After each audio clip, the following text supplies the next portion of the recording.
మోకాల నొప్పులకు ఎటువంటి సర్జరీ లేకుండా ఎపియాన్ పెయిన్ క్లినిక్ అందిస్తున్న అత్యాధునిక చికిత్స. నమస్తే రమగారు. నమస్తే జయ. రమగారు, ఏదైనా మంచి కథ చెప్తారా? పూర్వం అట జయపురం అనే రాజ్యానికి ఓ రాజుగారు ఉండేవారు. ఆయనకి ఒక జయంతుడని ఒక కుమారుడు ఉండేవాడు. అబ్బాయి కొంచెం డౌన్ టు ఎర్త్ రాజకుమారుడు.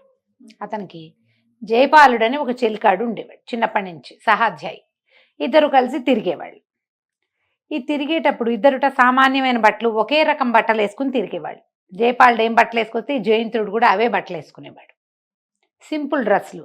రాజకుమారులు ఇక్కడి నుంచి ఇక్కడికి ఏవో బంగారాలు, చెవులకి ఇంత మకర కుండలాలు, ఆ వ్యవహారం ఉండకుండా ఊళ్ళలో కుర్రాళ్ళు ఏం వేసుకుంటారు, అట్లనే ఉండేవాడు. మామూలు టపోరీ టైప్ బట్టలు ఏవో వేసుకుని అది తిరుగుతూ ఉండేవాళ్ళు. అసలు రాజకుమారుడు ఎవరో, చెలికాడెవరో తెలియదు, సైనికుడు ఎవరో తెలిసేది కాదు, సేవకుడు ఎవరో. సేవకుడు అయినా సేవకుడుగా చూసేవాడు కాదు, ఫ్రెండ్స్గా ఉండేవాడు. అయితే ఒకనాడు వీళ్ళిద్దరూ ఎక్కడికో వేటకెళ్ళారు. వేటకెళ్ళి బాగా అలసిపోయారు. మంచినీళ్ళు దొరకల. సైన్యం అంతా వాళ్ళ దారిని వాళ్ళు పోయారు. వీళ్ళిద్దరూ ఏదో ఊర్లో నుంచి వస్తాం మేము, మీరు వెళ్ళిపోండి అని గుంపంతా పంపించేశారు. వీళ్ళిద్దరూ వెళ్తూ ఉంటే దూరంగా ఒక బావి కనపడిందట. జయంతుడు అన్నట, నూరు అర్చుకుపోతుంది, మంచినీళ్ళు తాగుతాం అంటే జయపాలుడు గుర్రం దిగలేదు. కానీ జయంతుడు ఏం చేసేట, గుర్రం ఆపి పరిగెత్తుకుంటూ గబగబా వెళ్ళేట. దాహంగా ఉంది. బావి దగ్గరికి వెళ్ళేసరికి ఎవరో ఒక అమ్మాయి, కొంతమంది ఆడపిల్లలు బావిలోంచి నీళ్లు తోడుతున్నారు. తోడుతుంటే కాసిన మంచినీళ్ళు ఇస్తారా అని అడిగాడు. ఒక అమ్మాయి ఓ దొన్నెతోటి నీళ్ళు ఇచ్చింది. ఇచ్చేసరికి ఒక పిల్ల చటుకున ఆ దొన్నె లాక్కుని విసిరి పడేసేసింది. ఆ దొన్నె మళ్ళీ అమ్మాయి చేతికి ఇచ్చింది.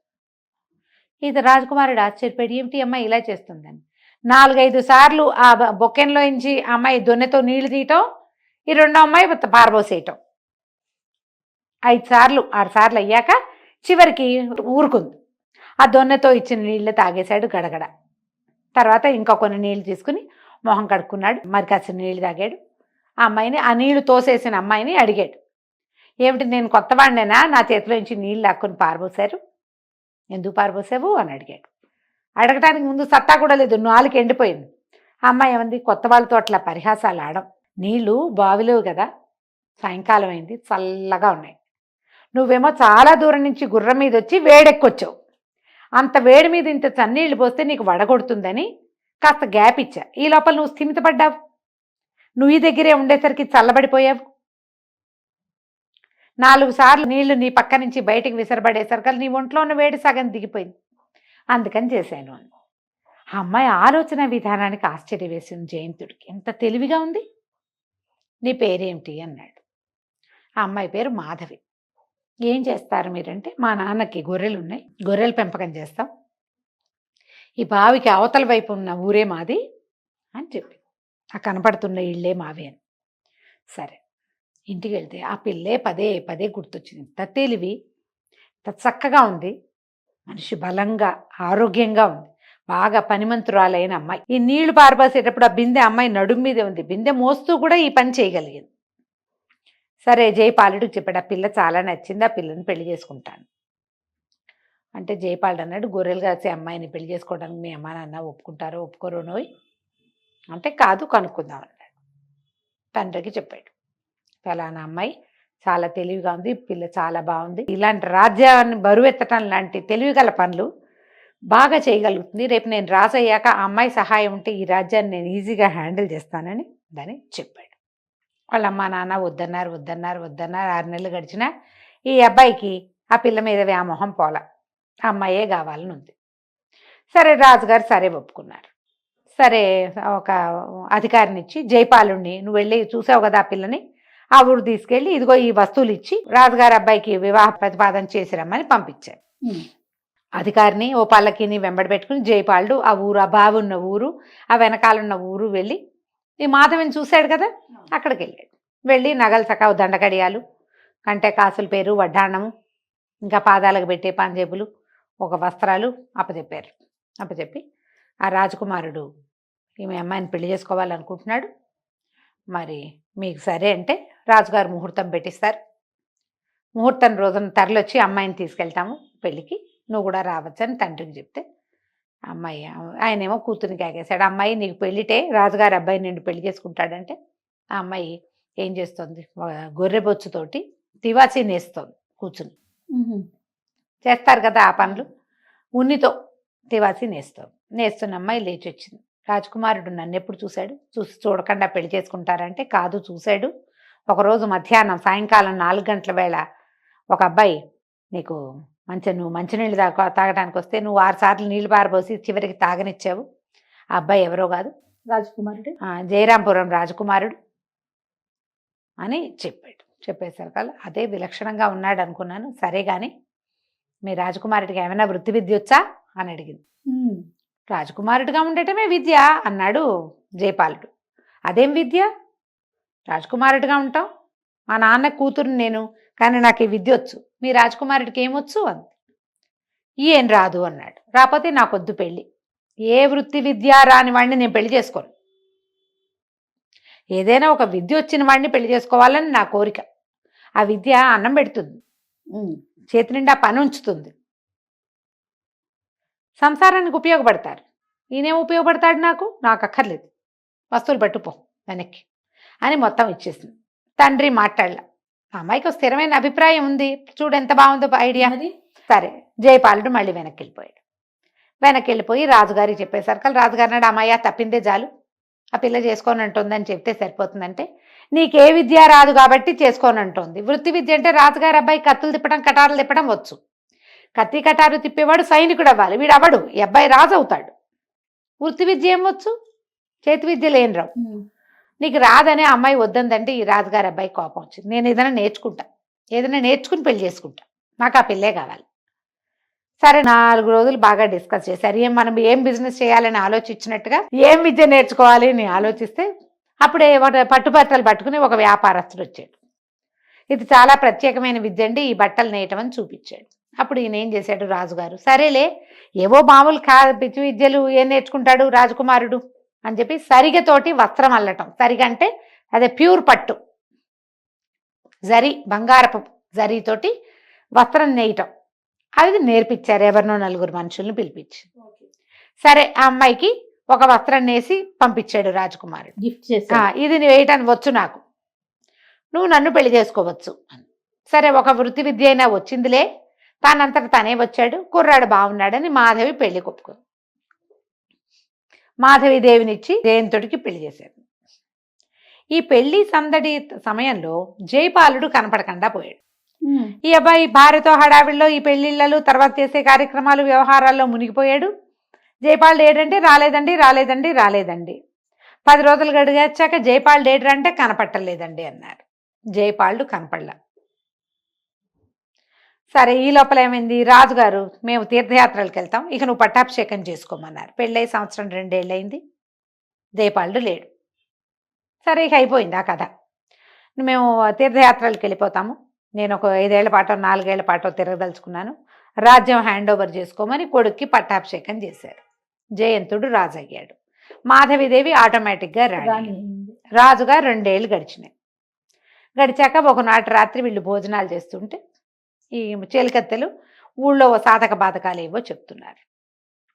ఈ అమ్మాయి అంతా విని, ఏమంటే ఇవన్నీ ప్రాబ్లమ్స్ మీకు తెలుసా అంటే ఇతను ఏమన్నాడు, ఇది వరకు తెలిసేవి, జయపాలుడు నేను చిన్నప్పటి నుంచి రోడ్ల మీద పడి తిరిగేవాళ్ళం, ఏ ఊర్లో ఏమున్నాయి, ఏ ఊళ్ళో ఏం జరుగుతుందో తెలుసుకునేవాళ్ళము. అలాగే కదా మీ ఊళ్ళో బాగుంది, బావి దగ్గర మాధవ ఉందని తెలుసుకున్నాను,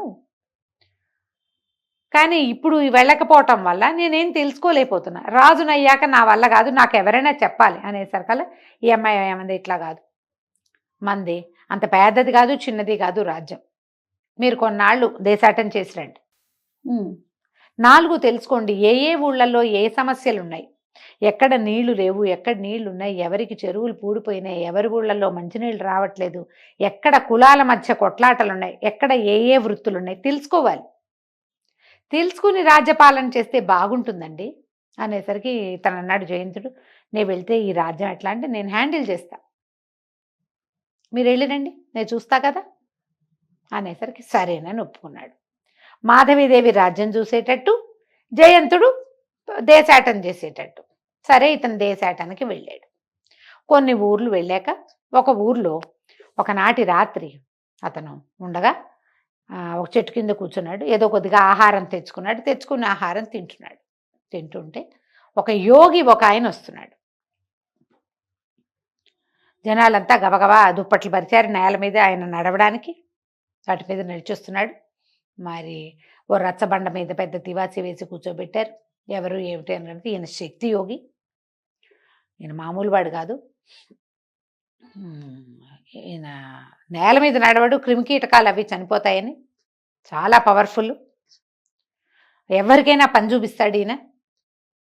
ఈ శిష్యులందరూ కూడా చాలా గొప్పవాళ్ళు. ఈయన ఒక పూజారి అని చెప్పారు. ఈ శక్తిపథం అనే ఒక దేవాలయం ఉందని, అక్కడ ఆ గ్రామంలో వీళ్ళంతా ఉంటారని, ఇలా ఊర్లలోకి వచ్చి మనకందరికీ వరాలు ఇస్తాడు, మంచి మాటలు చెప్తాడు, స్పీచ్లు ఇస్తాడు. మోటివేషనల్ స్పీకర్ అనమాట ఆయన. ఇక్కడ పని పాట లేకుండా ఉన్న వాళ్ళని తనతో తీసుకెళ్ళి పనులు కూడా ఇస్తాడు, పని పాట చూపిస్తాడు ఆయన. అనేసరికి సరే వినడం మొదలుపెట్టాడు. ఏదో కాసేపు ఆయన స్పీచ్ ఏదో ఇచ్చాడు. తర్వాత ఆయన విశ్రాంతి తీసుకుంటున్నాడు ఆ తివాసి మీద కూర్చొని. జనం అంతా దగ్గరికి వెళ్తే ఈ మన జయంతుడు కూడా దగ్గరికి వెళ్ళాడు. ఇతను కొత్తవాడు, ఆ ఊరువాడు కాదు, గుర్తుపట్టాడు ఆయన. ఎవరినైనా నువ్వు ఏమిటి అని కనుక్కున్నాడు. ఏదో పని కోసం తిరుగుతున్నానండి నేను, ఏదైనా పని దొరుకుతుందని ఈ గ్రామానికి వచ్చానంటే, ఆ పని లేకే మా దగ్గర చాలా పనులు ఉన్నాయి, నువ్వు మాతో రమ్మన్నాడు. సరే ఇతను వాళ్ళతో వెళ్ళడానికి నిరుకైంది. ఓకే, ఈ శక్తి యోగి బయలుదేరాడు. ఆయన వెనకాల ఆయన శిష్యులు జనం అంతా బయలుదేరారు. అందరినీ పూజారి గారు పూజారి గారు అని అంటున్నారు జనం. వీళ్ళు కొంత దూరం అలా నడిచి వెళ్ళాక ఒక గుంపు చేరారు, కూలీలు లాంటి వాళ్ళు, ఏవో మూటలు మోసుకుని వస్తున్నారు. వాళ్ళు కూడా ఈ సమూహంతో చేరారు. వీళ్ళంతా నగరం తాలూకు తూర్పు ద్వారాల వైపు వెళ్తున్నారు. నగరం అంటే ఆ రాజ్యం తాలూకు తూర్పు భాగంలోకి వెళ్ళాక అక్కడ పెద్ద కోట గోడలాంటిది రాజ్యం తాలూకు సరిహద్దు. అక్కడ అసలు తలుపు ఉన్నట్టే లేదు, గోడే ఉన్నట్టుంది. కానీ ఆ తలుపు తీయబడింది. తలుపు తీయబడితే లోపలికి ఇట్లా మెట్లున్నాయి. అదంతా ఎక్కడికో వెళ్తోంది. ఇక లోపలికి దిగి వెళ్తూ ఉంటే ఇతనికి ఎట్లా కనపడిందంటే, ఈ మూటలు మోసుకొచ్చిన వాళ్ళందరినీ ఓవైపు తీసుకెళ్లారు. ఇతనిలాగానే ఎక్కడైనా ఆ ఊళ్ళో ఈ ఊళ్ళో ఖాళీగా ఉన్న వాళ్ళని కొంతమందిని తీసుకొచ్చారు. ఓ 10-15 మంది వీళ్ళు, మూటలు మోసుకొచ్చిన వాళ్ళు ఒక 20 మంది. వీళ్ళంతా ఎంతో నడిచి మధ్యలో ఆహారాలు పెట్టారు వీళ్ళకి. రాజ్యపు పొలిమేరల్లో ఉన్న గోడ నుంచి వీళ్ళు ఎక్కడికో దిగెళ్ళారు కిందకి. వెళ్తే కిందకి వెళ్ళాక ఒక అస్థిపంజరంలాగా ఉన్న ఒక మనిషి ఎదురొచ్చాడు. ఇతను నీకు మిగిలిందంతా చూపిస్తాడని చెప్పేసి, మీరు ఎక్కడుండాలో చూపిస్తాడని ఆ అస్థిపంజరంలా ఉన్న మనిషి వెనకాల ఈ జయంతుణ్ణి పంపారు. లోపలికి వెళ్తే లోపల చూస్తే అది ఎట్లా ఉందంటే నరకంలాగా ఉంది. చీకటి గదులు, ఒక్కొక్క గదిలో బక్క చిక్కిపోయి చావడానికి సిద్ధంగా ఉన్న వాళ్ళు కొంతమంది, కొన్ని చోట్లేమో ఏవో పనులు చేస్తున్న వాళ్ళు కొంతమంది. అక్కడికి గాలి వెలుతురు లేవు, దీపాలు తప్ప. ఎందుకంటే అది పైన లేదు, కింద ఉంది. ఈ వెళ్తూ ఉంటే అవతల గదుల్లో ఇంకా కొంతమంది ఇట్లాంటి మనుషులు కనపడ్డారు.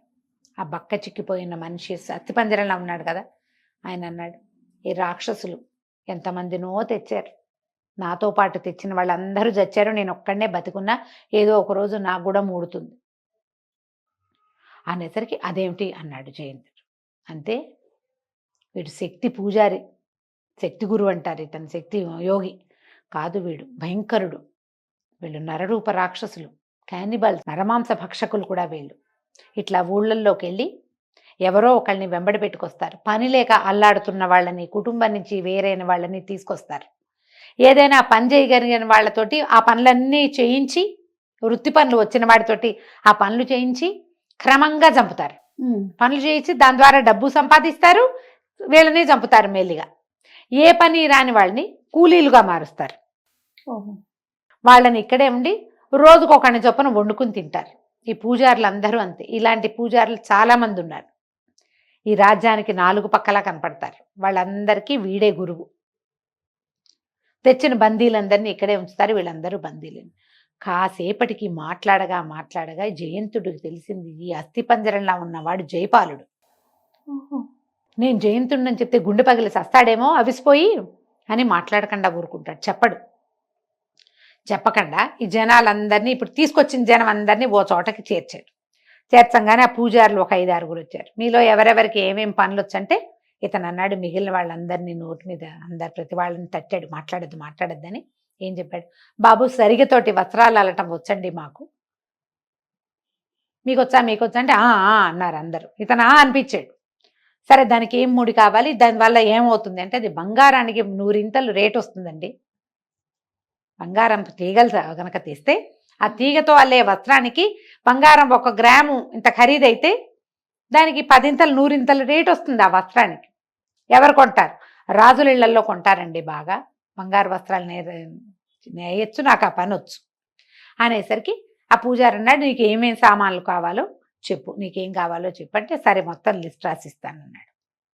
అని చెప్తే సరేనని ఇతని దగ్గర నుంచి దానికి కావలసిన పనిముట్లన్నీ తెప్పించారు. నెలలు గడిచినాయి. స్లోగా అవుతుంది నేత పని. ఇతను తనతో పాటు ఉన్న వాళ్ళందరినీ అటు ఇటు పోనివ్వల. చిన్న పని పెద్ద పని, ఇది చుట్టండి, ఇవి లాగండి, పీకండి అని నేర్పించాడు. ఈ లోపల మరి ఆ వస్త్రాలు వచ్చే లోపల వీడు బతికుండాలి కదా, సామాన్లు వచ్చే లోపల ఇతనికి వచ్చిన ఆహారాన్ని పంచిపెట్టాడు అందరికీ. ఆ జయపాలుడు కూడా రోజు వీళ్లతో పాటు తినేవాడు. మొత్తం సామాన్లన్నీ వచ్చాక ఇతను నిదానంగా ఒక వస్త్రం నేసాడు. అందులో కోట గోడ దానికి తలుపు తీసినట్టుగా వేశాడు, పమిటలో బొమ్మ. అంచులో వరుసగా రాసుకొచ్చాడు. ఇక్కడ ఏం జరుగుతోందో, తమని ఎలా రక్షించాలో అందులో ఉంది. దీంట్లోంచి బయటపడ్డం వాళ్ళకి రాదు.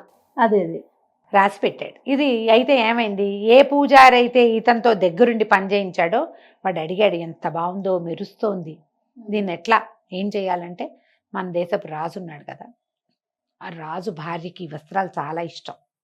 వాళ్ళ దగ్గరికి వెళ్ళి అమ్మ చూపండి. రాణిగారి దగ్గరికి వెళ్తే మామూలుగా అయితే నీకు 10 వస్తుంది, అక్కడికి వెళ్తే 100 రేట్ వస్తుంది. అనగానే ఆ పూజారి అన్నాడు, నువ్వు వస్త్రం వేసినట్టు ఎవరికి చెప్పద్దు అని చెప్పి ఆ డబ్బంతా వాడే సొమ్ము చేసుకోవాలనుకున్నాడు. వస్త్రాన్ని మడిచి పట్టుకెళ్ళాడు. పట్టుకెళ్తే రాణికే చూపించు, వేరే వాళ్ళకి చూపించద్దు, నీకు రేటు రాదు, వాడికి కావాల్సింది డబ్బులు కదా అని చెప్పాడు జయంతుడు. అయితే ఈ పూజారి ఏం చేశాడు, రాజుగారి కోట దగ్గరికి వెళ్ళాడు. వెళ్ళి రాణిగారికి ఏవో వస్త్రాలు తెచ్చానంటే అక్కడికి అలవాటే, ఎవరో ఒకళ్ళు వస్తూ ఉంటారు. రాణిగారి దగ్గరికి పంపించారు. పంపించేసరికల్లా తరిగ వస్త్రాన్ని ఆవిడ చేతిలో పెట్టాడు. ఆవిడేమో మడతలు విప్పకపోయేసరికల్లా ఏమంది, ఎంత రేటు ఏమిటి అని అడిగింది. అడిగితే ఇతను ఏదో రేటు చెప్పాడు. అంతెందుకు, అంత ఉందా అంటే, కాదండి, మీరు కావాలంటే వస్త్రం అంతా విప్పి పరిశీలించండి, పంతానని చూస్తే మీకే తెలుస్తుంది అన్నాడు. ఏమిటో చూద్దామని ఊడదీస్తే ఏముంది, దాన్ని ఓ పక్కకి తిప్పితే జరి వెళ్ళండి, రెండో పక్కకి తిప్పితే అక్షరాలు కనపడుతుంది.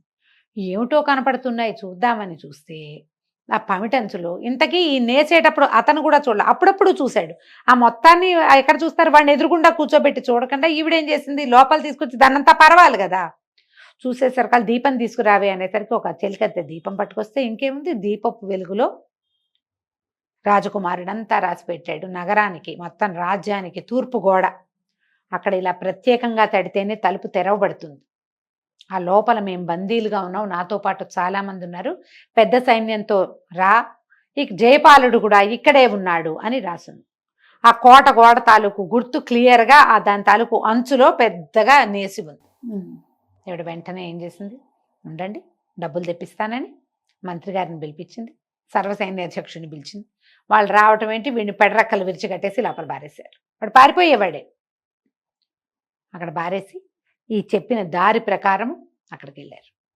వెళ్ళేసరికి ఈ తలుపు కోట గోడలాగా ఉంది కదా, ఒక చోట ఎక్కడ తట్టాలో క్లియర్గా ఉంది దాని మీద.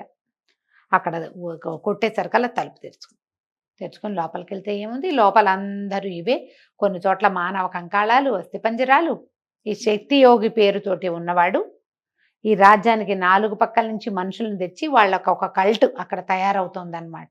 కొంతకాలానికి వాళ్ళు పెరుగుతారు, రాజ్యం మీద మూకొమ్మడిగా కల్ట్లు ఇలాగేగా తయారవుతాయి. ఆ వాళ్ళందరినీ రెక్కలు విడిచి పట్టేశారు. రాజకుమారుణ్ణి జయపాలుని రక్షించారు, బయటికి తీసుకొచ్చారు. మొహాలు చూసుకున్నారు అప్పటికి వెలుగులో. మొహం చూసేసరికి జయపాలుడు, అయ్యో యువరాజా నువ్వేనా అని కావలించుకున్నాడు. ఇవాళ మాధవిదేవి మనని రక్షించిందంటే మాధవిదేవి రక్షించలా, వృత్తి విద్య రక్షించింది. ఆ సరిగతో వస్త్రం చేయటాన్ని బలవంతంగా నేర్చుకోకపోతే క్లూ లేదు, ఇది ఎట్టా వస్తుంది. ఆవిడ కోసం అని బలవంతంగా నేర్చుకున్నాము, నేర్చుకున్న విద్య వల్లే ఇవాళ మనం బయటపడగలిగాము అని చెప్పి అప్పుడు రాజట ప్రతి వాళ్ళు వాళ్ళ వృత్తి విద్య నేర్చుకున్నాకే సైనికుడు అవ్వాలి. ఏదో ఒకటి వాళ్ళు ఏ వృత్తుల్లో కుటుంబాల్లో నుంచి వచ్చారో వాడు సైనికుడైనా సరే వాడి సొంత విద్య వాడికి రావాలి. కుండలు చేసేదో బొమ్మలు చేసేదో అది రాకుండా వచ్చేయకూడదు. సైన్యంలోకి వచ్చిన అధికారైనా సరే వాడికి వృత్తి విద్య వచ్చి ఉండాలి అని చెప్పి చాటింపు వేయించారు. కథ కంచికి మనం ఇంటికి. ఎంత బాగుందో రమ్మగారు. కదా.